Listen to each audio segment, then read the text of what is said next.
भरोसा रखेंगे। So this is what the science. Science unwantingly हम लोग साइंस को प्रमाण मानने का प्रयास करते हैं, जबकि साइंस इज नॉट अ प्रमाण। साइंस को प्रमाण के रूप में नहीं माना जा सकता है। क्यों नहीं माना जा सकता है? Because of the science also one of the branch of knowledge. ज्ञान प्राप्त करने के कई सारे तरीके हो सकते हैं, कई सारी शाखाएं हो सकती है। उसमें से एक शाखा कौन सी है? उसमें से एक शाखा है जिसको कहा गया है विज्ञान। एक शाखा है ज्ञान प्राप्त करने की। ज्ञान के अलग शाखा हो सकती है, कॉमर्स है, आर्ट्स है, वैसे विज्ञान भी एक शाखा है जिसके द्वारा आप ज्ञान प्राप्त कर सकते हो। कुछ कुछ शाखा जो होती है वो एक शाखा से दूसरी शाखा को प्रूव नहीं किया जा सकता है।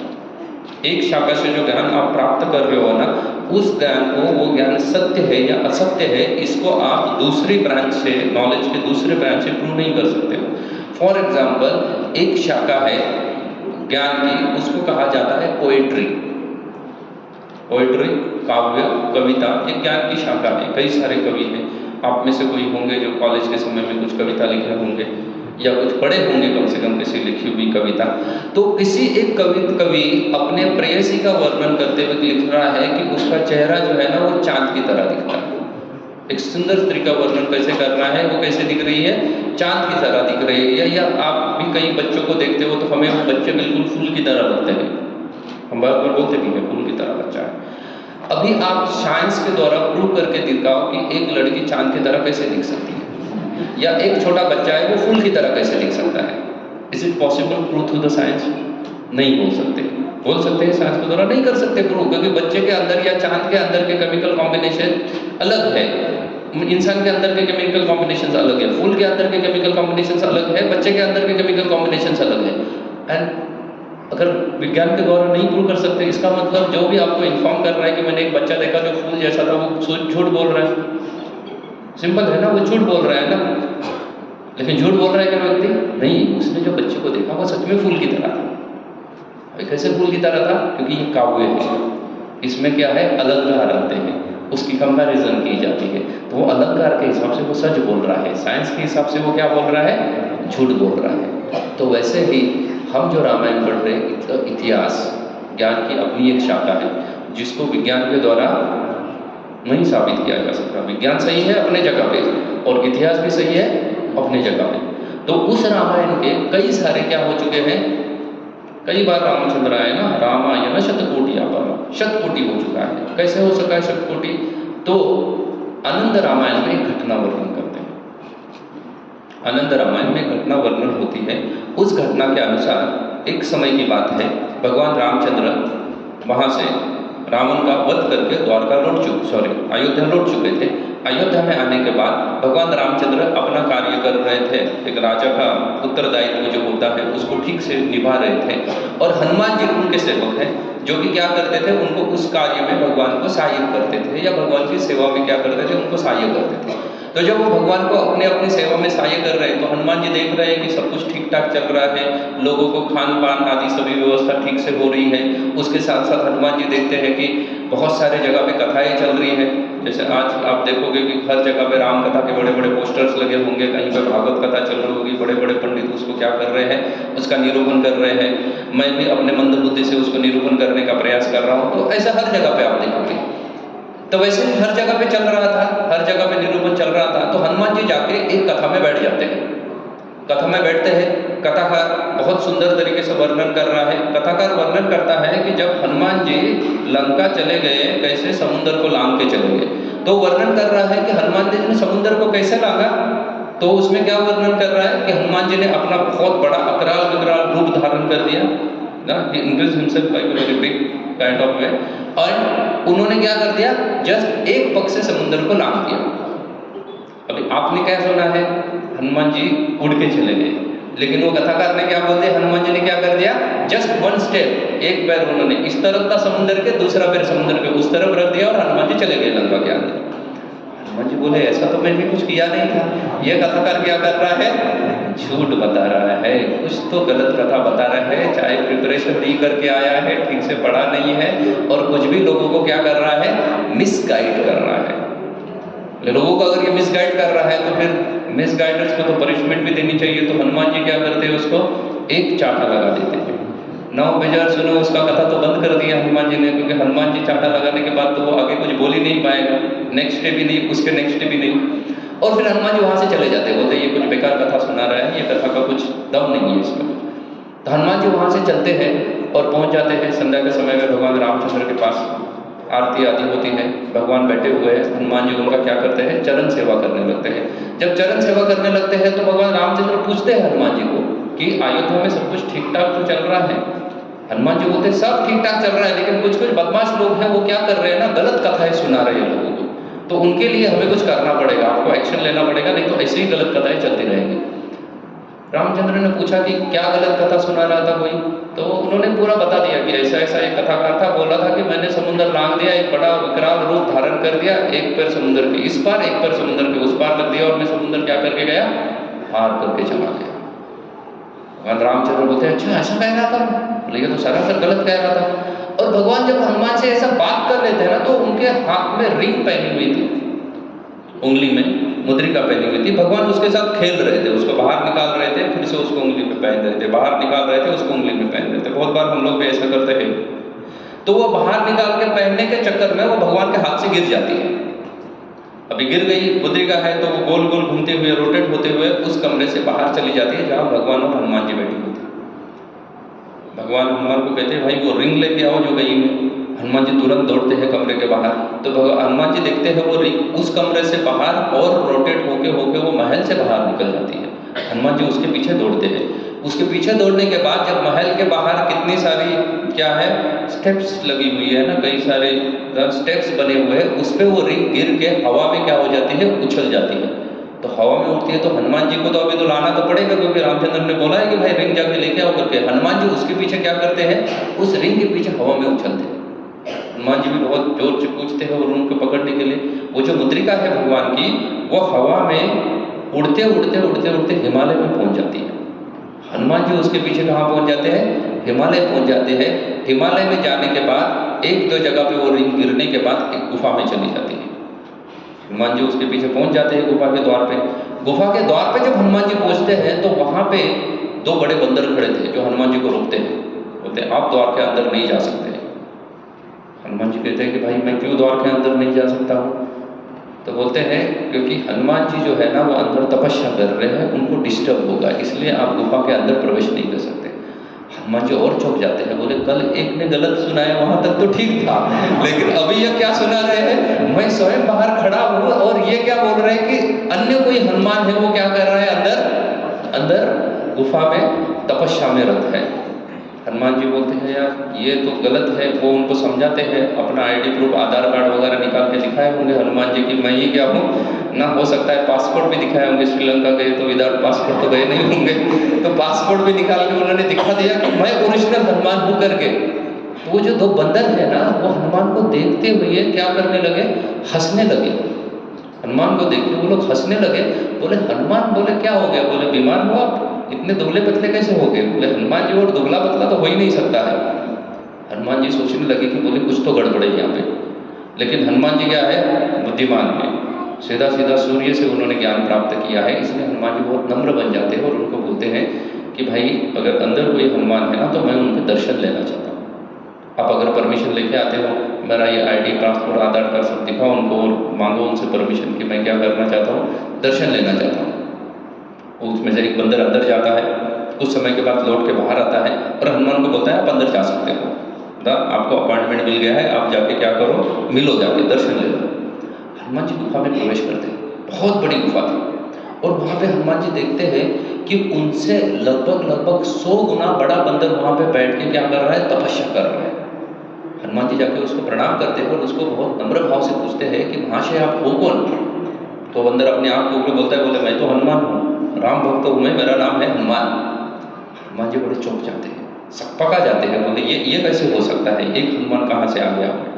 तो हनुमान जी उनको प्रणाम करते हैं और उनको बोलते हैं कि भाई आप हनुमान कैसे हो सकते हो, मैं भी हनुमान हूँ। तो वो जो बड़े हनुमान जी को बोलते मैं जानता हूँ आप भी हनुमान हो करके। बोले मैंने भी रामलीला में क्या किया है, मेरा अपना रोल है, मैंने रामचंद्र की सेवा की है, लंका गया, सब किया। वो बड़ा हनुमान बोलते बोले सब सही है, सब आपने किया है, मैं जानता हूँ। फिर भी वो पूछते फिर ये ऐसा कैसे है कि आप अलग हो मैं अलग हो, आप भी खुद को राम भक्त कह रहे हो? तो फिर वो राम भक्त हनुमान जी, जो बड़े हनुमान जो है ना, जो तपस्या में बैठे हुए थे, वो इस छोटे हनुमान को बोलते हैं कि देखो, आपने 2 दिन पहले एक कथा सुनी थी ना, जिसमें हनुमान जी लंका में कैसे गए थे, बड़ा आकार करके एक पग में ही उन्होंने समुद्र लांघ के गए थे। बोले हाँ सुनी थी। बोले वो हनुमान मैं था, जिसने एक पग में क्या किया था, लंका में गया था, पूरा समुद्र लांघ के। बोले वो मैं था। बोले तुम उड़ के गए थे? बोले कन्फर्म है तुम उड़ के गए थे, लेकिन मैं जब गया था तो कैसे गया था? मैं एक पग में लंका में गया था, जस्ट समुद्र को एक पग में लांघ दिया था। हनुमान जी बोले आश्चर्य हो जाते, बोले अच्छा ऐसा भी हुआ था? बोले फिर कितने बार ऐसा हुआ है? बोले ऐसा बहुत बार हुआ है, क्योंकि रामायण जो है क्या है, शतकोटि अपराध। भगवान रामचंद्र धर्म संस्थापना के लिए बारंबार क्या होते रहते हैं, प्रकट होते रहते हैं, इसलिए ये ऐसी सब चीजें हुई है। तो हनुमान जी बोले ठीक है भाई, मैं समझ गया, मेरी गलती थी। उस व्यक्ति को भी जाकर मैं सॉरी बोल देता हूँ, शायद कहीं एडमिट हुआ होगा, क्योंकि हनुमान जी ने मार दिया है तो कहीं तो एडमिट किया होगा उसको। बोले उसको जाकर मैं सॉरी बोल देता हूँ। लेकिन फिर हनुमान को याद आता है, हनुमान बोले वो रिंग कहाँ है? वो ये गुफा में आए थे, उसके लिए तो मैं आया था, ये सब इतना बड़ा ना द्राविड़ प्राणायाम करके मैं क्यों आया था? वो रिंग को ढूंढने के लिए मैं आया था। तो वो जो बड़े हनुमान जी है, बोले वो दूर पे एक पॉइंट दिख रहा है ना, उसके अंदर वो रिंग गई हुई है, जाके देखो करके, उधर वो रिंग मिलेगी। तो वो मुद्रिका के लिए हनुमान जी उस छोटा तालाब था उस गुफा के अंदर ना। आप लोग अगर सोच सकते हो कि गुफाएं इतनी बड़ी हो सकती है, तो इतनी बड़ी गुफा है। अगर आप कभी चित्रकूट गए होंगे तो चित्रकूट में राम दरबार जिसको बोला जाता है, वो गुफा काफ़ी बड़ी गुफा है, आप जाके देखो। या आप कभी गुजरात गए होंगे, पोरबंदर में जाके जाम्बुवन की गुफा है। कितने लोग गए हैं जाम्बुवन की गुफा में, पोरबंदर में? तो ये माता गई और प्रभु जी गए हुए, वहाँ पीछे भी एक माता जी गई पोरबंदर में, जाम्बुवन की गुफा में। वो भी काफ़ी बड़ी गुफा है ना, काफ़ी बड़ी गुफा है जाम्बुवन की गुफा। तो ऐसी बड़ी गुफाएं हुआ करती थी। तो उस गुफा में एक छोटा पॉन्ड है, छोटा तालाब था। हनुमान जी उस तालाब में जाते हैं रिंग ढूंढने के लिए, मुद्रिका ढूंढने के लिए। तो हनुमान जी देखते हैं उसके अंदर कई सारी ऐसी मुद्रिकाएं पड़ी हुई थी जो एक समान थी। तो फिर से जाकर वो बड़े बंदर को पूछते हैं, बड़े हनुमान जी को, बोले इतनी सारी मुद्रिका? बोले ऐसा कई बार हुआ है, हनुमान कंफ्यूज हुए हो, तुम्हारे जैसे कई सारे हनुमान जी कंफ्यूज हुए हैं। और उसका कंफ्यूजन दूर करने के लिए भगवान ने कई बार उनको कहाँ भेजा है? मेरे पास भेजा है। ये बोला जाता है रामायण शतकोटि अपारा। कई सारे रामायण के वर्जन हो सकते हैं, जैसे मैंने पहले ही बताया, मलेशिया का अपना वर्जन है, मलेशियन वर्जन है। कंबोडिया में जाओ तो कंबोडियन रामायण है। साउथ इंडिया में जाओ तो आनंद रामायण, अद्भुत रामायण, भूषणी टीका, आनंद रामायण, कई सारे रामायण के अलग अलग अंग हैं। तो ये जो कथा है खास करके आनंद रामायण में लिखी हुई है, वहाँ से आती है। आप वाल्मीकि रामायण पढ़ोगे और फिर मुझे आके पूछोगे प्रभु जी आप भी तो गलत पढ़ाते हो, लिखा कहाँ है? हनुमान में दिखा होगा कहीं है। तो ये वाल्मीकि रामायण में नहीं मिलेगी, ना ही रामचरितमानस में मिलेगी। ये आनंद रामायण में अगर आप ढूंढोगे तो वहाँ पे ये कथा मिलेगी। अभी अगर आप बोलोगे कि अच्छा भगवान हर समय में प्रकट होते, तो भगवान बोर नहीं होते? एक ही चीज़ बार करो ना, वही रामचंद्र प्रकट होंगे, फिर वही कहीं आएगी, भगवान रामचंद्र को वन में भेजेगी, वन में जाएंगे, फिर सीता को रावण आके किडनैप करके चल के जाएगा, फिर भगवान जाएंगे कहाँ पे? उधर जाएंगे, इसमें चले जाएंगे, लंका चले जाएंगे, वहाँ पे रावण का वध करेंगे, फिर से सीता को लेके आएंगे। बोले यही पास टाइम हमेशा चलता है? तो ये पास टाइम हमेशा नहीं चलता है। क्यों इस पास टाइम को हमेशा नहीं चलता है? तो भगवान, आपने देखा होगा साउथ इंडिया में भगवान का एक बड़ा प्रसिद्ध मंदिर है, जो सबसे बड़ा मंदिर है, उसका नाम है रंगनाथ। रंगनाथ जी का सबसे बड़ा मंदिर है साउथ इंडिया में। प्राय भारत में जितने बड़े मंदिर है उसमें सबसे बड़ा मंदिर है वो रंगनाथ जी का मंदिर है। तो रंगनाथ जी के एक पुजारी हुआ करते थे। वो पुजारी का तो एक नित्य क्रम था, और वो नित्य क्रम क्या था कि रामायण का पाठ करेंगे और उसके बाद भोजन ग्रहण करेंगे। भगवान की पूजा आरती करेंगे, रामायण का पाठ करेंगे और उसके बाद क्या करेंगे? भोजन ग्रहण करेंगे। तो वो भोजन ग्रहण करने के बाद फिर अपना अन्य कार्य करते थे। तो उनको हमेशा दुख होता था कि ये सीता को रावण क्या है लेके गया।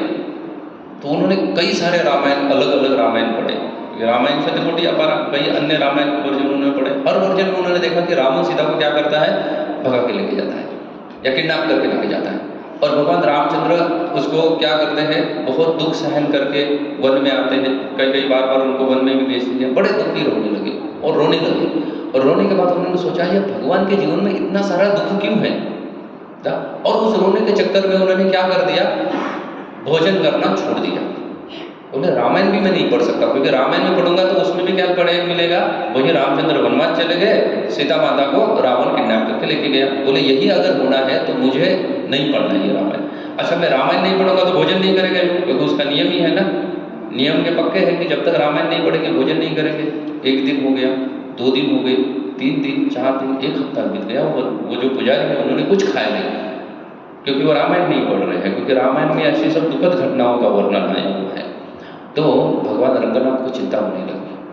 रंगनाथ जी बोले ये ऐसा कैसे हो सकता है, अगर ये खाएगा नहीं तो मर जाएगा, और मेरे साथ रह के अगर ये मर जाएगा तो बोले ये तो ठीक नहीं है। तो रंगनाथ जी उसके सामने स्वयं प्रकट हो गए, और रंगनाथ जी उसको बताए कि भाई क्या हो गया, खाने में क्या प्रॉब्लम है तुझे, ठीक से कुकिंग नहीं हो रहा है तो मैं कुकिंग करके खिलाता हूँ तुझे। तो उन्होंने अपना प्रॉब्लम बताया, मैं हमेशा रामायण पढ़े बिना खा नहीं सकता, और रामायण में बोले आप हमेशा क्या हो, दुखमय रहते हो, और आपको दुखी देख के मुझे बड़ा दुख होता है, इसलिए मैं रामायण पढ़ नहीं सकता। तो वो रंगनाथ जी उनको कहते हैं, बोले हमेशा दुख में रहता हूँ ये किसने कहा तुमको? बोले हमेशा ऐसा नहीं होता है कि सीता माता को रावण क्या करता है, किडनैप लेके जाता है, किडनैप लेके जाता है, या हमेशा ही मैं वन में चला जाता हूँ। बोले इसके अलावा भी कई सारी घटनाएं घटित होती हैं। तो बोले अच्छा, इसके अलावा भी कई सारी घटना है? बोले हाँ, कई सारी घटनाएं हैं इसके अलावा। तो बोले बताओ करके।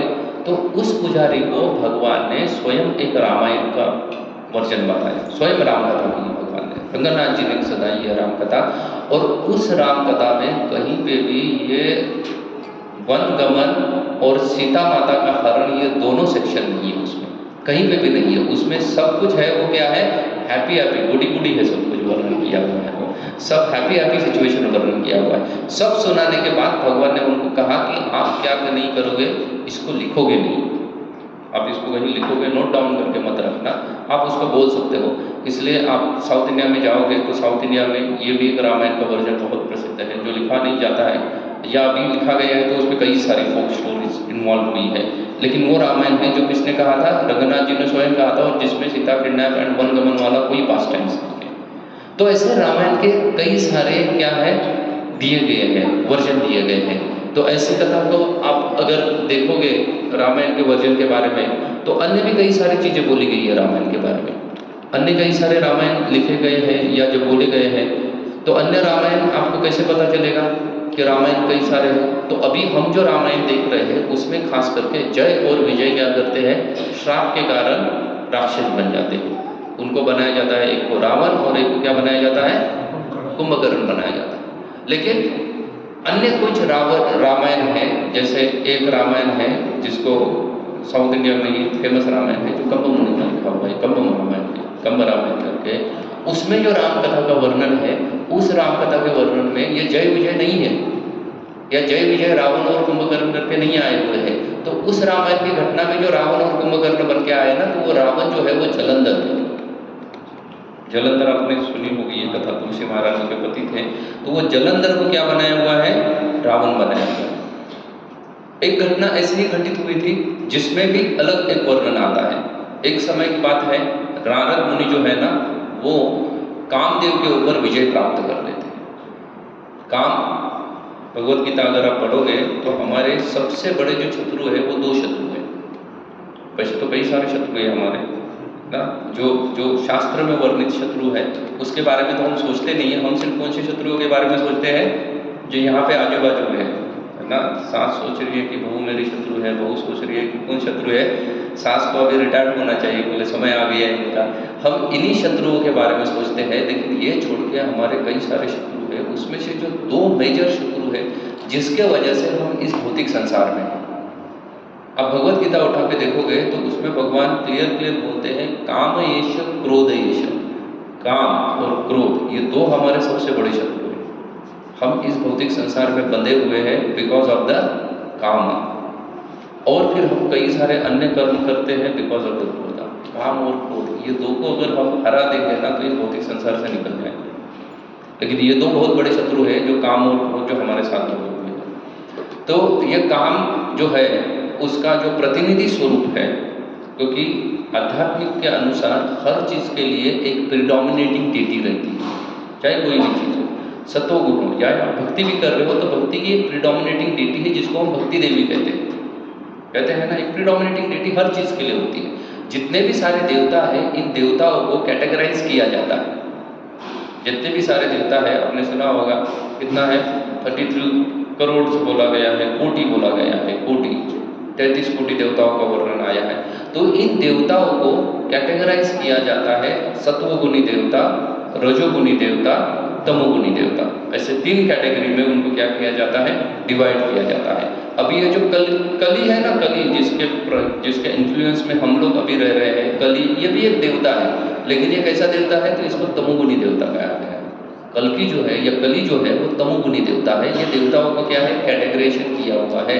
इंद्र, चंद्र, वरुण, वायु, अग्नि आदि देवताओं का हम नाम सुनते हैं, ये सभी के सभी सत्वगुणी देवता है। वैसे रजोगुणी देवता भी होते हैं और उसके हिसाब से क्या है, कुछ तमोगुणी देवता भी होते हैं। तो कामदेव आदि भी देवता है जो रजोगुणी देवताओं में आते हैं, जिनका मूल कार्य है लोगों के हृदय के अंदर काम इच्छा को क्या करना, बढ़ाना। तो नारद मुनि एक बार काम के ऊपर विजय प्राप्त करते हैं और नारद मुनि बड़े प्रसन्न हो जाते हैं कि मैंने किसको हरा दिया, काम को हरा दिया। काम को हराना इतना आसान नहीं है, it's like next to impossible वाला टास्क है। काम को हराना it's like next to impossible वाला टास्क है। तो नारद मुनि बड़े प्रसन्न हो जाते हैं, बोलते मैंने किसको हरा दिया, काम को हरा दिया, मैंने काम को हरा दिया। बोलते अभी ये तो क्या करना चाहिए, सबको व्हाट्सएप पे भेजना चाहिए, स्टेटस रखना चाहिए और इसका रील्स बनाना चाहिए और सबको भेजना चाहिए। तो वो वैसे ही चलते चलते कहाँ चले जाते हैं, शिव जी के पास चले जाते हैं और शिव जी को बोलते, बोले क्या आँख बंद करके बैठे रहते हो, हमेशा ध्यान लगाए हुए, बोले न्यूज़पेपर वगैरह पढ़ा करो थोड़ा सा, बोले देखो फ्रंट पेज पे क्या छपा हुआ है। शिव जी बेचारे न्यूज़पेपर खोल के देखते हैं, बोले फ्रंट पेज पे क्या छपा है, तो नारद मुनि ने किसको जीत लिया है, कामदेव को जीत लिया। नारद मुनि को शिव जी कॉन्ग्रेचुलेशन बोलते बहुत बढ़िया काम किया, आपने काम के ऊपर विजय प्राप्त किया, लेकिन बोले मेरा एक आपको फ्री एडवाइस है। नारद मुनि बोलते चलो ठीक है, फ्री में दे रहे हो तो सुन ही लेता हूँ, बताओ क्या एडवाइस है तुम्हारी। तो शिव जी उनको कहते हैं नारद मुनि को कि भाई देखना, ये सब न्यूज़पेपर और जितना सारा आपका सोशल मीडिया है ना, इसको लेकर वैकुंठ में मत जाना गलती से भी, और चले भी जाओगे ना तो भगवान को ये सब चीज़ें जाके मत बताना कि आपने क्या किया है, काम के ऊपर विजय प्राप्त किया है। नारद मुनि वहाँ से बाहर निकलते हैं और बोलते हैं, बोले शिव जी वैष्णवाना यथाशक्ति होने के बावजूद भी इतना जलस क्यों है इसके हाथ में, अरे मैंने इतना बड़ा कामयाबी हासिल किया और बोलते हैं भगवान को जाके मैं ना बताऊं, तो ये तो भगवान को जाके बताना ही चाहिए। नारद मुनि वहाँ से सीधा पहुँच जाते हैं वैकुंठ में। वैकुंठ पहुँचने के बाद नारद मुनि भगवान को बोलते हैं, बोले क्या आप हमेशा योग निद्रा में रहते हो, बोले नीचे आपके भक्त कितनी सारी लीला कर रहे हैं, उनके बारे में थोड़ा सोचो, सिर्फ आपकी लीला के बारे में हम गुणगान करते रहे, sometimes you can listen our leela also. तो बोलते हैं कि भाई मैंने क्या किया है, कामदेव के ऊपर विजय प्राप्त किया। हम बोलते हैं अच्छा आपने काम के ऊपर विजय प्राप्त किया, बोले जी हाँ मैंने काम के ऊपर विजय प्राप्त किया। भगवान नारद मुनि को शाबाशी देते हैं, क्या करते हैं, उनका पैट करते हैं, उनके पीठ को थोड़ा थपथपाते हैं, बोले बहुत बढ़िया काम किया आपने, कामदेव के ऊपर विजय प्राप्त किया है। नारद मुनि बड़ा खुश हो जाते हैं, भगवान ने मोटिवेट किया ना उनको, भगवान ने उनको कॉन्ग्रेचुलेट किया। नारद मुनि वहाँ से निकलते हैं, वैकुंठ से निकल के वो फिर से जब ब्रह्मांड में प्रवेश करते हैं, भौतिक जगत में प्रवेश करते हैं, तो वो एक अलग नगरी देखते हैं, एक दिव्य लोक देखते हैं। बहुत बड़ा नगर बना हुआ था, ऐसा कहा जाता है 100 योजन का वो नगर था लगभग। और नारद मुनि सोचते हैं कि यह नगर में मैं कभी नहीं गया, मैंने इतना सारा ट्रैवलिंग किया है, कोई जगह मैंने छोड़ी नहीं है जहाँ पे मैंने ट्रैवल नहीं किया हो, लेकिन ये नगर मैं पहली बार देख रहा हूँ, मैं कभी ये लोक में नहीं गया हूँ। तो नारद मुनि सोचते हैं चलो ये लोक में मैं जाके देखता हूँ। नारद मुनि उस लोक में चले जाते हैं। वहाँ पे उस नगर में जाने के बाद नारद मुनि थोड़ा पूछताछ करते हैं कि भाई यहाँ का राजा कौन है, तो बोलते हैं यहाँ का राजा जो है उसका नाम है शीलनिधि, राजा शीलनिधि वहाँ के राजा है। वो बोलते हैं कि राजमहल कहाँ पे, एड्रेस पूछते हैं, पूरा क्या करते हैं ना उसको मैप पे लगा के पहुँच जाते हैं राजा के महल में। महल में पहुँचने के बाद जो शीलनिधि है वो नारद मुनि को पहले से जानता है, तो नारद मुनि को कौन नहीं जानता, सभी लोग जानते हैं। तो शीलनिधि उनको वेलकम करता है, बहुत ही प्रेम के साथ उनका पाद प्रक्षालन आदि करके उनको क्या करता है, अपने महल में लेके आता है, महल में बिठाता है। और बिठाने के बाद नारद मुनि शीलनिधि को पूछते हैं कि भाई कैसा चल रहा है तुम्हारा राजपाट, धर्म का पालन कर रहे हो ना, सभी लोग एकादशी को क्या करते हैं, पालन करते हैं, धर्म अर्थ काम मोक्ष चतुर्थ 4 पुरुषार्थ, उसके साथ साथ पंचम पुरुषार्थ भक्ति है, सभी लोग इसको पालन कर रहे हैं, सब पूछते हैं। राजा पूछता है सब एकदम बराबर चल रहा है, एकदम परफेक्ट चल रहा है सब कुछ। फिर नारद मुनि पूछते हैं कि आपको कुछ समस्या है जो आप मुझे पूछ सकते हो और मैं कुछ उसका निवारण कर सकता हूँ। तो बोले समस्या कुछ नहीं है नारद मुनि, मैं जस्ट आपको एक इन्विटेशन देना चाहता हूँ कि कल मेरे बेटी का जो है ना वो क्या रखा है, मैंने स्वयंवर रखा हुआ है। नारद मुनि बोले अच्छा, तो वो बेटी को बुलाते हैं, उनके बेटी का नाम है विश्वमोहिनी, राजा शीलनिधि के बेटी का नाम है विश्वमोहिनी। वो आती है और नारद मुनि को प्रणाम करती है। जैसे ही विष्णु मुनि को नारद मुनि देखते हैं तो नारद मुनि सोचते हैं कि यार इतनी सुंदर तो लक्ष्मी भी नहीं है, ये तो क्या है, लक्ष्मी से भी कई गुना अधिक सुंदर है। तो नारद मुनि सोचते हैं कि क्यों ना मैं ही सेटल हो जाता हूँ। नारद मुनि पूछते हैं कि भाई इसका स्वयंवर कब है? तो राजा बताया यार इसका तो कल ही स्वयंवर है, कल मैं मेरे बेटी का स्वयंवर कर रहा हूँ। नारद मुनि उसको क्या कहते हैं, आशीर्वाद देते हैं कि क्या है, दीर्घायु भव वगैरह, और वहाँ से बाहर निकलते हैं और सोचते हैं अभी अगर स्वयंवर में मुझे जाना है तो बोले ये गेरुआ वस्त्र पूरा में फटा हुआ है, ये बिना लटका लटका के पूरा कंधे पे उसके मार्क्स आया हुआ है, व्रत आदि करते करके दुबला पतला हो गया हो, तो बोले इसको कौन लड़की पसंद करेगी मुझे। बोले उससे अच्छा अगर ये लक्ष्मी से सुंदर है तो लक्ष्मी का सुंदरता को मोहित करने वाला कौन है, तो भगवान है। मैं भगवान के पास फिर से चला जाता हूँ। भगवान के पास जाते हैं और नारद मुनि पूरा अपना सेवा का लिस्ट बताते हैं, बोलते देखो भगवान मैंने क्या क्या नहीं किया आपके लिए। भगवान बोले अच्छा क्या क्या किया? बोले सब तो किया मैंने। बोले कितने बार धर्म की स्थापना करने में आपकी सहायता की।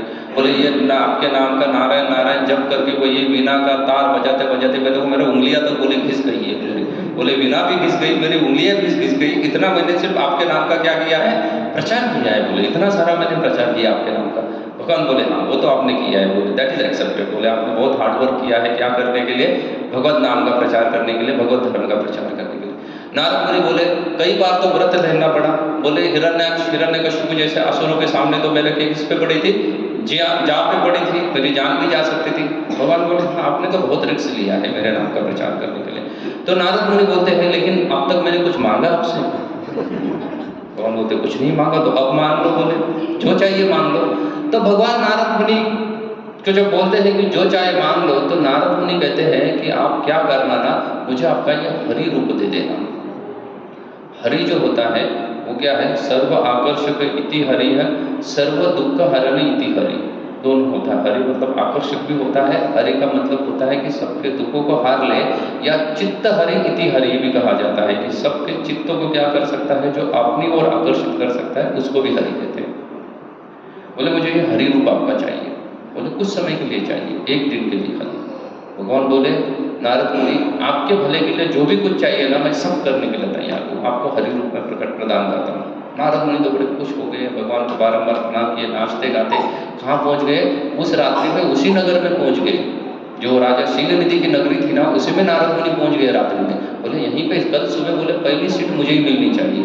बोले पीछे के वाले सीट पे मैं जाके बैठूंगा ही नहीं, आगे के किसी को सिलेक्ट कर दिया तो मेरा नंबर ही नहीं आएगा। यह सोच के नारद मुनि चले गए। दूसरे दिन कहाँ गए, पहुंच गए, जो लगा था स्वयंवर लगा था उसमें पहले ही आसन पे जाके नारद मुनि बैठ गए। पहले आसन पे नारद मुनि बैठने के बाद नारद मुनि को तो पूरा कॉन्फिडेंस है कि भगवान चीटिंग नहीं कर सकते ना, इतनी सारी सेवा की, बोले लिस्ट दे दिया ना, मेरा परफॉर्मेंस दिखाया है मैंने, तो इतने परफॉर्मेंस पे तो कुछ तो मुझे क्या मिलना चाहिए, बेनिफिट तो मिलना ही चाहिए उसका। तो नारद मुनि तो यही सोच के बैठे हुए थे, लेकिन भगवान जो है वो जो सभी जीवात्मा का क्या सोचते हैं, कल्याण के बारे में सोचते हैं। भगवान ने सोचा कि हरि का दूसरा मीनिंग होता है बंदर, इसलिए भगवान ने नारद मुनि को क्या बना दिया, बंदर बना दिया। नारद मुनि को बंदर बना दिया। नारद मुनि के बाजू वाले के सीट पे कौन आके बैठा था, तो वहां पे बैठा था भगवान शिव का वाहन जो है वो नंदी आके बैठा था, और उसके साथ साथ उनका और कोई असिस्टेंट या उनके साथ शिवगण एक जन बैठे थे। वो बार बार नारद मुनि को देख के हंस रहे थे ना, बोले ये कहाँ से आ गया यहाँ पे, कौन से जू से भाग के यहाँ पे आके बैठ गया है। वो बार बार हंस रहे थे। नारद मुनि को बार बार बुरा लग रहा था उनको देखते हुए, उनको हंसते हुए। नारद मुनि को बार बार देख के हंस रहे थे। नारद मुनि बड़ा गुस्सा हो रहे थे, लेकिन फिर भी क्या कर रहे थे, पेशेंस लेके बैठे हुए थे, क्योंकि क्या होने वाला है, वो विश्व मोहिनी जो है वो क्या करने वाली है, आने वाली है। विश्व मोहिनी एक फूल माला लेके उस एरेना में प्रवेश करती है। नारद मुनि की ओर तो वो देखती भी नहीं है। जैसे ही विश्व मुनि आ जाते, नारद मुनि तो खड़े हो जाते, बोलते बस इसने सिलेक्ट ही कर लिया मुझे, मेरे गले में माला पहना देगी और मेरी शादी होने वाली है, बस। वो खड़ी हो जाती है नारद मुनि। विष्णु मुनि उनकी तरफ देखती नहीं है। शिवगण थे, उनके ओर भी नहीं देखते। शिवगण तो और ठा के मार के हंसने लगते हैं, इनकी परिस्थिति देख के नारद मुनि खड़े हो गए करके। वहां से विष्णु मोहिनी सीधा आगे निकल जाती है, किसी को देखती नहीं है बीच में। और आखिरी जो सीट थी ना, सबसे आखिरी कुर्सी जो सबसे पीछे लगाई हुई थी, वहां पे स्वयं भगवान बैठे हुए थे। विष्णु मोहिनी जाती है, भगवान को माला पहना देती है। जैसे ही भगवान को माला पहना देती है, नारद मुनि को बड़ा गुस्सा आ जाता है। नारद मुनि बोलते हैं ये सरासर क्या है, चीटिंग है, वो जाते हैं भगवान के सामने और भगवान को इतना बुरा भला कहने लगते हैं। उसके पीछे पीछे ये जो दो शिवगण है ना, वो भी जाते हैं नारद मुनि को टीजिंग करने के लिए, इतना भला बुरा कहते हैं, इतना भला बुरा कहते हैं भगवान को। बोलते हैं यार आपके पास 16,108 तो क्या है, कृष्ण जो अवतार आपने धारण किया था, तो इतनी तो क्या है राजकन्या थे आपके पास, 16,108 गोपियां है आपके पास, अन्य कई सारे दास दासियां, और बोले मैंने सिर्फ एक मांगी, I just wanting only one. बोले वो भी नहीं दे सकते हो आप। बोले खाए के भक्त वत्सल हो आप, अपने भक्त की इच्छा को नहीं समझ सकते हो, अपने भक्त को किस चीज में उसका भला ये नहीं समझ सकते हो। बोले आप भगवान कुछ हो नहीं है। बोले मैंने अपना पूरा जीवन क्या कर दिया, बर्बाद कर दिया, आपके नाम के बारे में क्या कर दिया, उसका गुणगान करते करते। बड़े गुस्से में आ जाते नारद मुनि और भगवान को श्राप दे देते। बोले जैसे मैं जल रहा हूँ ना वियोग में अपनी पत्नी के, नारद मुनि उसको पत्नी मान बैठे, जबकि उसने उसके तरफ देखा तक नहीं था, लेकिन नारद मुनि मान बैठे। बोले ये मेरी क्या थी, भार्या थी, मैं अपने भार्या के वियोग में जैसे जी रहा हूँ ना, वैसे ही किसको तड़पना पड़ेगा। बोले आपको तड़पना पड़ेगा भार्या के आपके वियोग में। नारद मुनि बोलते हैं, नारद मुनि का ये श्राप सुन के भगवान बोलते हैं तथास्तु, जैसी आपकी इच्छा है वैसे ही हो जाएगा। शिवगण जो दूसरे हंस रहे थे नारद मुनि को बात पर, अभी नारद मुनि भड़क गए ना तो सबके ऊपर भड़क गए। ये शिवगण तो पहले से नारद मुनि के ऊपर हंस रहे थे। उन दोनों को नारद मुनि श्राप देते, बोले तुम राक्षस बन जाओ। बोले तुम्हारा कार्य कैसा है, राक्षस जैसा है कार्य है। जैसे ही नारद मुनि श्राप देते हैं, वो जो कन्या है वो वहाँ से गायब हो जाती है। ये जो पूरा जो राजा शीलनिधि का जितना सारा राज्य था वह नष्ट हो जाता है, सब नष्ट हो जाता है। सिर्फ बचते ये दो शिवगण, भगवान और नारद मुनि।